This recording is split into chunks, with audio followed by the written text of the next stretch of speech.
오늘부터 18일 동안 거의 20일이죠. 북한 지역에서 남북철도 공동조사가 진행이 됩니다. 10년 만입니다. 우리 열차가 이제 북한에서 달리는 게요. 물론 뭐 승객을 태우고 달리는 게 아니어서 많이 아쉽긴 합니다만 어쨌든 이거라도 어딥니까? 그래서 이건 좀 의미를 살펴봐야 될 일인 것 같고요. 이번 공동조사가 어떻게 진행되는지 조금 더 우리 시청자 여러분들께 좀 소개도 좀 해드려야 될 것 같고 또 잘 아시는 것처럼 이게 그냥 단순한 조사 차원은 분명히 아니지 않겠습니까? 이게 한반도 여러 가지 역학관계에 또 어떤 영향을 미치는지 좀 말씀을 좀 들을 필요가 있을 것 같습니다. 그래서 오늘 아주대 통일연구소 정대진 교수님을 모셨습니다. 교수님 어서 오십시오. 안녕하십니까? 예. 11년 만에 2007년 이후 공동조사. 여러 가지로 의미가 좀 있죠. 예, 그렇죠. 뭐 11년 만이라고 하는 뭐 횟수가 중요한 게 아니라 어쨌든 끊어진 혈맥을 잇겠다고 하는 걸 양 정상이 합의를 했죠, 올해. 그렇죠. 근데 이제 그걸 정말 가시적으로 발걸음을 내딛는 이제 첫걸음이기 때문에 의미가 좀 있는 것 같습니다. 그러니까 그 전까지는 합의를 해놓고 잘 이행이 안 되는 경우들이 많은데 올해는 좀 유달리 좀 남북이 좀 속도를 잘 내고 있죠. 그리고 좀 어려운 가운데서도 지금 첫 삽을 떼고 출발을 하고 있는 것이라서 그런 점에서 좀 긍정적으로 평가할 수 있을 것 같습니다. 근데 사실 저희 같은 사람들이 이렇게 그냥 기사나 이런 걸로 접근해서 볼 때는 남북 간에 연내에 반드시 착공식을 한다라는 쪽에 왠지 좀 포커스가 좀 맞춰져 있던 것 같은데 그럼 착공식은 아직 열린 건 아니지 않습니까? 그렇죠. 그러면은 착공식이 안 열린 상황에서 이 공동조사라는 건 착공식을 위한 거라고 봐야 되는 건가요? 그렇죠. 지금 이제 뭐 만약 지금 세계 지도를 펴놓고 지구본을 놓고 이제 한반도를 본다고 한다면은 그 사실 한반도가 있지만 북한이라고 하는 데시 이제 끊어진 자리죠. 그렇죠. 그걸 이제 끊어진 혈맥을 잇는다라고 하는 표현이 양 정상들이 이제 판문점 정상선에서 한 건데 혈맥을 잇는다는 걸 마치 외과 수술을 한다고 생각을 했을 때 그 외과 수술을 하기 전에는 어디가 어떻게 끊어졌는지 지금 진단을 하는 과정입니다. 그렇죠. 진단을 하고 그럼 이렇게 수술을 해서 혈맥을 잇자라고 하는 것을 개념 설계를 하고 그리고 이제 착공식도 이제 거의 동시에 들어가게 되는 것이죠. 그러면은 착공식은 사실 연내라고 문재인 대통령도 여러 차례 못 박았기 때문에 그리고 최근에 유엔 뭐 쪽에서 이 부분 착공식까지는 뭐 제재 대상에서 뭐 이렇게 예외로 인정해 줄 수 있다 뭐 이런 얘기도 흘러나오는 거 보면 연내 착공식까지는 큰 무리 없을 거다라고 교수님은 보시는데요. 예, 오늘 조명균 통일부 장관도 축사를 할 때 아주 세기를 박으시더라고요. 뭐 연내 착공식을 하겠다라고 하는 이야기를 아주 세기를 박았는데 그러니까 아마 좀 물밑 조율들은 좀 되어 있는 것 같고요.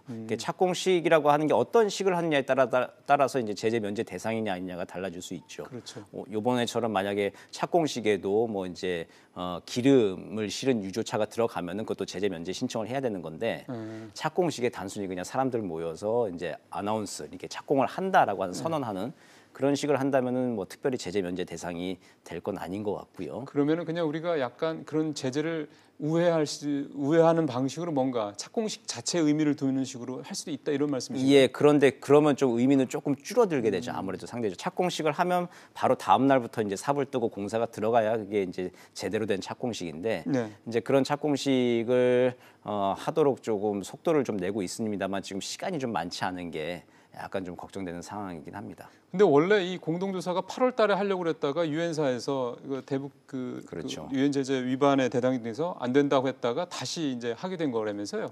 그럼 유엔사의 입장이 바뀐 게 지금 말씀하셨던 뭔가 유엔 쪽에서도 조금 물밑에서 이렇게 뭔가 협의가 있었다 이렇게 해석을 할 수 있는 근거인가요? 그렇죠. 뭐 8월 달에는 그때 유엔사가 48시간 전에 남방 한계선 통과하려면 먼저 통과 신청을 하고 거기에 허가를 내줘야 되는데 그때 그 시한에 맞지 않아서 행정적으로 어렵다라고 해서 이제 통과를 못한 거거든요. 그 당시 이제 그냥 이번처럼 뭐 기차가 넘어가는 게 아니라 인원들이 넘어가는데 행정적인 시한을 좀 그때 문제 삼아서 그때는 공동조사가 무산이 되었죠. 하지만 이제 한 석 달 정도 지난 다음에 한미 워킹 그룹도 열리고 그러면서 이제 물밑 조율들도 있고 대북 제재위원회도 공동조사에 한해서 제재 면제 허가를 내주면서 이번에 기차가 이제 넘어가서 달리게 되는 아주 이제 판이 많이 커진 거죠, 사실은.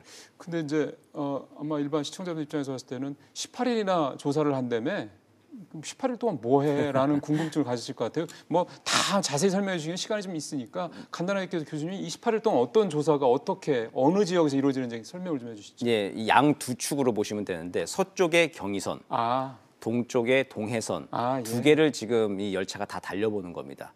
그 의미가 있는 건 2007년도에도 시험 운행은 있었습니다. 경의선, 동해선들이 네. 각각 25km, 27km 달려본 적은 있는데 이번에는 2,600km를 달릴 예정입니다. 그 정도면 북한 전역이라고 봐도 그렇죠. 돼요? 예, 북한 경의선 전역을 다 도른 다음에 어. 평라선이라고 이제 북한을 횡단하는 선이 있습니다. 그거를 타고 다시 동해 쪽으로 와서 네. 동해에서부터 이제 안변에서부터 두만강까지 한번 올라가면서 솔로의 상태가 어떤지 그리고 현대화를 위해서는 무엇이 필요한지 노후된 지점이 얼마나 노후되어 있는지 등등을 이제 전문가들이 공동 조사를 하는 것이죠. 북한 입장에서 봤을 때는 자기네들 그동안 지구를, 공개 안 하던 데를 그렇죠. 다 예. 볼 수도 있는 건데. 예, 그런 점에서 북한도 이번에 굉장히 좀 적극적으로 네. 좀 성의를 보이고 있는 것이죠. 지난 5월달에 풍계리 핵실험장 이제 폐쇄를 예, 할 예. 때 그때 우리나라 언론 보도진도 가고 했었는데 그때 철도를 이용해 달릴 때 굉장히 좀 느린 속도로 달리면서 하나 좀 이렇게 행동 통제라고 할까요? 가이드라인을 준 게 좀 창밖은 좀 보지 말아달라, 커튼을 닫고 있어라 달라 이제 그래요? 다른 걸 제재하지는 않았는데 그것만 좀 부탁 사항이 좀 유달리 좀 눈에 좀 띄었거든요. 그러니까 그게 좀 바깥 풍경들이 많이 좀 노후된 거가 북한으로서는 약간 아직은 조금 좀 소극적인 건데 이번에는 이제 공동조사단들과 함께 18일 동안 2,600km를 달린다는 것도 보면 북한 측도 이번에 적극적인 의지를 좀 가지고 있다고 볼 수 있을 것 같습니다. 물론 그 과정을 기자들이 동행을 해서 뭐 그렇죠. 촬영을 한다든가 네, 사진을 예. 찍은 건 아니긴 합니다만 그분들을 갔다 온 분들을 통해서 또 우리가 또 구전으로 들을 수는 또 있는 거니까. 그렇죠. 북한 주민들 입장에서 저 열차가 뭐지라고 하는 게 그렇죠. 또 말이 또 이제 퍼져 나가겠죠. 예. 조금 이제 그림을 조금 넓혀 보겠습니다. 지금 이제 문 대통령이 그 G20 정상회담 때문에 지금 아르헨티나에 가 있고요. 내일 네. 새벽에 트럼프 대통령이랑 만날 것 같다. 3시 몇 분 그렇게 시간까지 지금 조금씩 나오는 것 같더라고요.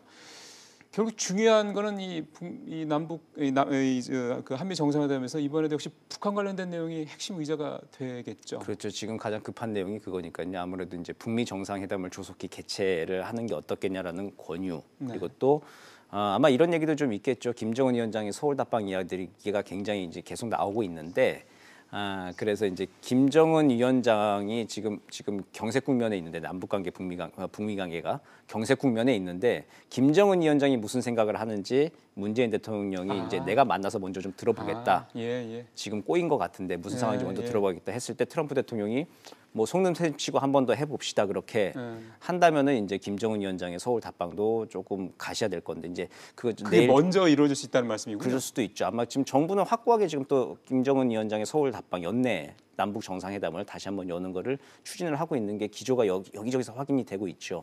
아마 그래서 정상회담에서도 이제 그런 이야기들이 좀 오고 가지 않을까 조심스럽게 추정은 해봅니다. 지금 그러면 교수님께서 보시기에 네, 예. 사실 오늘 남북철도 공동조사 같은 얘기를 보면은 우리 시청자들께 보시기에는 남북 간의 관계는 괜찮은데 근데 북미 관계에 보면 요즘에 기사도 별로 안 나오고 그렇죠. 예. 뭐 되는 게 안 되는 게 이렇게 생각하시는 분들도 많으실 것 같아요. 예, 맞습니다. 어떻게 보세요? 지금 북미 상황은? 지금 북미 관계는 지금 정체 국면인 거는 맞는 것 같습니다. 그래요? 그래서 이제 북한이 지금 사실 미국 쪽에서 얘기하고 있는 고위급 회담을 하자고 하는 거에 대해서 계속 이제 묵묵부답인 상황이죠. 그렇죠. 북한은 북한 나름대로 자신들은 올해 이제 성의 있는 조치들을 했다 비핵화에 대해서. 이제 그게 이제 국제 기준에 맞지 않는 조치이기 때문에 미국으로서는 지금 받아들이지 못하고 그냥 고위급 실무 회담을 해가지고 국제사회 기준에 맞는 그 핵 비핵화 방식으로 좀 틀로 자꾸 몰고 오려고 하는 것이고 북한은 그 틀에 들어가기 싫어하는 상황이고 부담스러운 상황이고 직접 김정은 위원장이 트럼프 대통령을 만나서 공략을 하려고 하는 전략을 좀 세우고 있는 것 같고 그래서 이제 양측 다 좀 시간은 자기 편이다 생각을 하고 조금 지금 묵묵부답으로 지금 시간을 좀 흘려보내고 있는 상황인 것 같죠. 저는 그 기사가 이게 도대체 뭘 의미할까 궁금해지던 게요. 지금까지 북미 고위급 회담의 이제 카운터 파트너는 북한 측에서는 김영철 부장이고요. 이쪽에서는 이제 국무장관인데 폼페이오인데 그때 이 김영철을 바꿔달라고 했단 말이에요. 이용으로. 이게 뭐 사실인지는 공식적인 얘기가 나온 건 아니니까. 그럼 이게 회담을 잘해보겠다는 의도인 건지 아니면 회담을 별로 이렇게 의미를 두지 않겠다라는 건지 이 의도를 어떻게 봐야 될까요? 이게 사실이라면. 아무래도 뭐 회담을 잘 하자는 쪽이죠. 그렇게 그러니까 봐야 되는 근데 거예요. 회담을 잘 하는 쪽인데 미국으로서는 국제 기준에 맞게 외교적인 통례에 맞게 이걸 비핵화라고 하는 건 국제 문제로 좀 풀어가자라고 하는 거고. 근데 이제 북한 측 입장에서는 자신들만의 방식의 이제 핵폐기 방식을 얘기하는 것이죠. 그러니까요. 그러니까 북한은 비핵화라고 쓰지만 사실은 핵군 축으로 읽겠다라고 하는 거죠. 우리들이 자의적으로 핵폐기 방식에 나가는 것이지 예. 어디 강도 당하듯이 벌거벗겨지듯이 그렇게 비핵화 핵폐기를 당하지 않겠다라고 하는 입장이고. 그러더라고요. 예, 그 양 입장이 지금 간극을 초기 조치를 무엇을 할 것인가를 가지고 좀 상당한 좀 이제 수싸움, 긴장, 갈등 관계들이 좀 아직은 좀 계속될 겁니다. 근데 긍정적인 건 어쨌든 예전에는 이게 정상회담이라고 하는 틀이 없는 상태에서 매번 깨졌거든요. 근데 이제는 지금 어쨌든 북미 정상이 만난 적이 있고 그리고 트럼프 대통령도 내년 초쯤에 북미 정상을 하겠다는 거는 공언은 일단 해놓은 상태라서 그 대화의 끈이 끊어지지만 않는다면은 앞으로 조금 더 기다려 볼 기회는 조금 더 있다 이렇게 보여집니다. 또 중간에 또 훌륭한 헬퍼가 있지 않습니까, 문재인 대통령. 네, 지금 그래서 아마 그 한미 정상회담도 그런 이야기들을 중점적으로 나누지 않을까 기대해 봅니다. 네. 알겠습니다. 교수님 말씀 잘 들었습니다.